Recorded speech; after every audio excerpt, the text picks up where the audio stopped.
Hello guys, Norfolk Tool Guy here again. Just got a quick tool haul for you.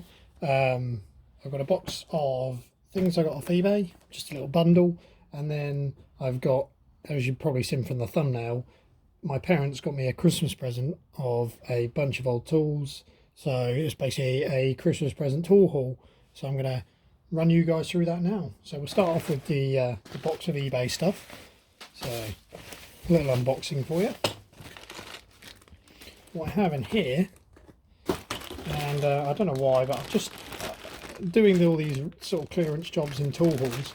I've just started accidentally collecting these various glass cutters, and I bought this whole haul just because of this absolutely fantastic brass with the nice palm swell handle glass cutter.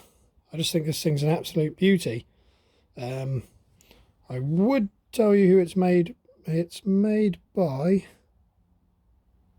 so if you guys can make that out.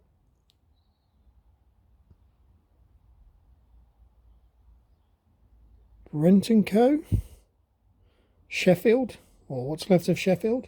Yeah, I just think that is just absolutely beautiful as a glass cutter. We have a few more here. So we've got a Shaw, lovely piece of or a lovely wooden handle on here. I couldn't tell you what it was, but the stain is fantastic. If it focuses, there we go.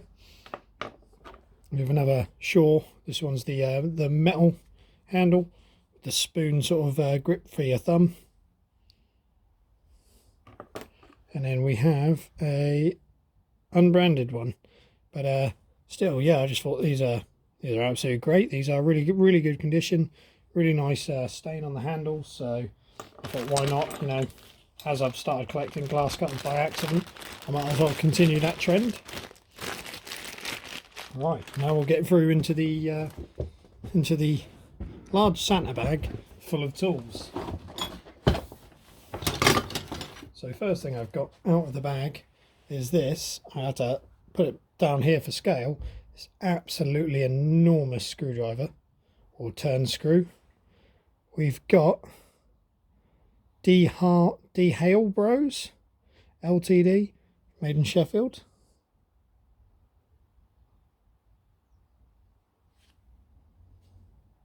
There is a date there, 1954.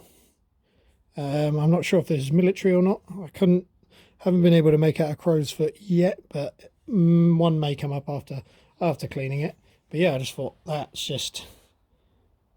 it's definitely up there with some of the biggest sort of cabinet screwdrivers I have, or machinist screwdrivers. It wouldn't be complete without a Eclipse. So we have another Eclipse hacksaw here. This one's a number 20T. Not quite the pistol grip pattern, but it's the tube pattern. So yeah, that's in really good condition, this one. I think I've got one similar to this, the later model, and it's nowhere near as good nick as that one. So well done to my parents for finding those. They've got a little Mossberg here, adjustable spanner. Seems to be in reasonable nick. Works well, doesn't close all the way, but I think that's how they were designed. Obviously these are sort of a stamped steel pattern, quite light, but I mean, they did the job as a little bicycle wrench, get them in a toolkit. They did the job, the intended job. And then we have a Ford made in Canada offset spanners. So these are like is it valves or spark plugs these are for, or maybe even cylinder head spanners. But yeah, I just thought that was really cool. That might even make, there's nothing I'd really use it for, but could make, if I had a new set of drawers put in here, because I'm running out of storage space, so I'm just thinking of possibilities. I've got one similar to this. I don't know if it's a Ford, I can't remember off the top of my head, but probably make great handles. Put a nut and a washer on each end, make a great handle for some drawers. Got another cabinet maker screwdriver here, bit of a gnarled up tip, but we can sort that out. And obviously the end's been beaten on quite a bit.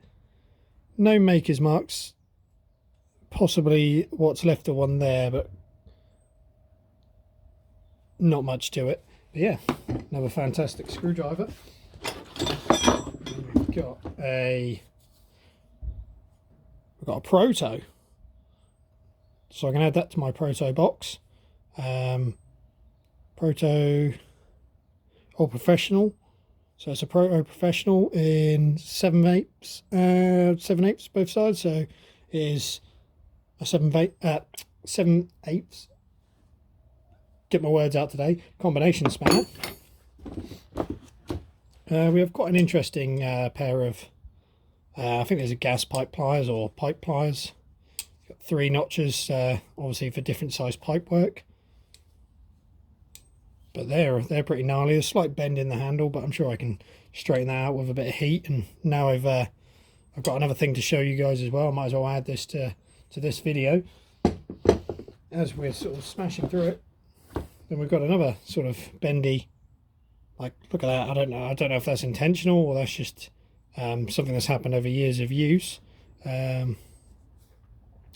Says T5898 here. If it will focus. Not quite, but yeah, it's quite an interesting spanner, that. We have our first footprint clone. Obviously quite a lot thinner and a bit more crudely made than a regular footprint. It's got a nice knurled thumb screw though. That's a really well done thumb screw. So yeah, first it's not my first copy of a footprint, but the first one of this haul, or of this year at least. We're now in 2022. Right, we have a very old ratchet screwdriver with what appears to be interchangeable bits, so it could potentially be a Yankee of some sort. Without cleaning it up, I wouldn't know, but for the most part it seems to work fine. Tip's a bit chewed up here, but that's something I've been slowly getting better at, is working on screwdriver tips. Then we have a slightly larger ratcheting screwdriver. This one appears to be seized. Oh no, freed it up. Yeah, again, completely caked in rust, so take a bit of time to work out who made this. But once I've cleaned it up, I'll post it on Instagram, so if anyone is interested in it. Then we have a nice, this one seems to be made of brass, so we shouldn't have any rusting problems there, and it is made by Anub Sheffield. I mean, maybe I've butchered that, but that's what it looks like to me. It kind of looks like some of these screwdrivers some of the smaller ones I've already got. But yeah, that's another fantastic ratchet screwdriver. So that's everything in the Christmas bag from my parents, so I'll thank them for that gift. And then the other thing I was meaning to show you guys, as I put it on Instagram, but is I'm going to make myself an anvil.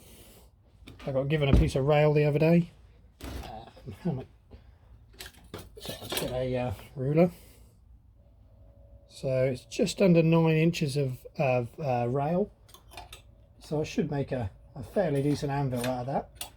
So I didn't know if I just got looking for inspiration of what to do. I've seen a few videos where they've added a horn, but I feel like this is too short to add a horn on without taking too much material. I was thinking, you know, you could cut out sections in here, obviously take away some of the sharp edges. There's quite a lot of sharp edges where it's been cut, and then maybe try and shape this end into a small horn, but that's all for down the line. Figure something out for that.